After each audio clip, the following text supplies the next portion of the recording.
The new president of the Fraternal Order of Police responding today to these incidents and the unrest that's followed the death of George Floyd. And he is joining us now live. John Catanzara, there you are. Do you hear us?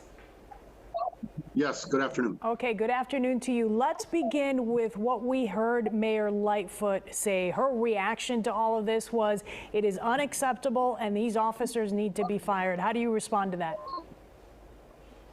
Well, let's start with the obvious. She's really calling for an officer to be fired who gave people the middle finger after she just told the President of the United States, F you.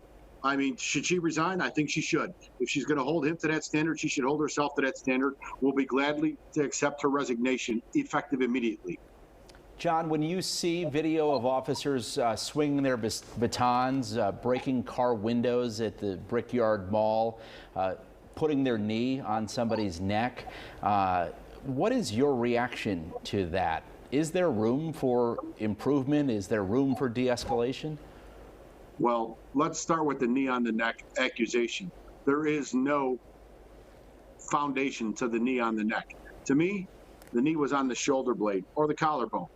That is a perfectly taught tactic to keep a subject pinned to the ground.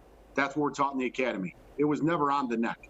So, you know, I know everybody likes to ratchet up the rhetoric, and including the mayor, because the simple fact is this is all about her failure to perform, because she is calling the shots. She was the one who told me personally last Friday that this city was never going to be Minneapolis. Never.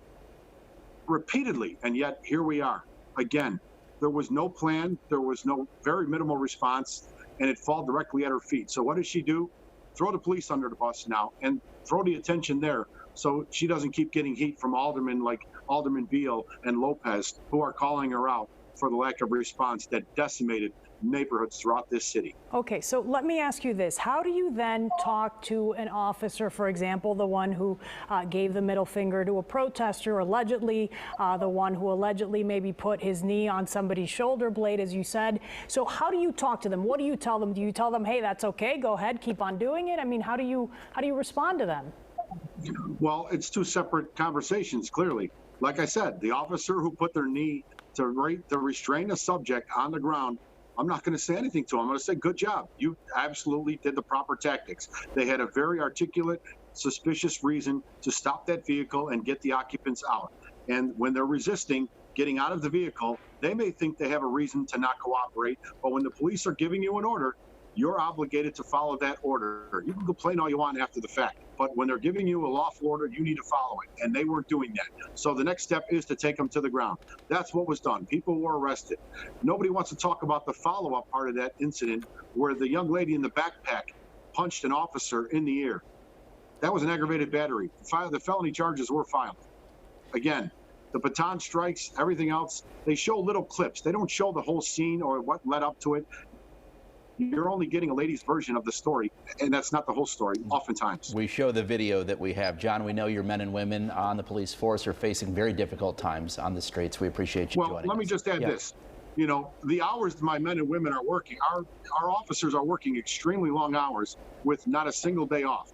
That also was discussed about Superintendent Brown, about the stress that brings on to people and officers. Again, I have over 500 officers probably outside my offices right now because of a protest that was planned here, standing in the heat all day. Again, for the 8th day in a row now? Okay. Some of them even longer than that. Yep. John Catanzara, thank you so much for your insight. We really appreciate it. We have to move on to other stories this afternoon. Thanks Very good. Thanks for your time. Thank you.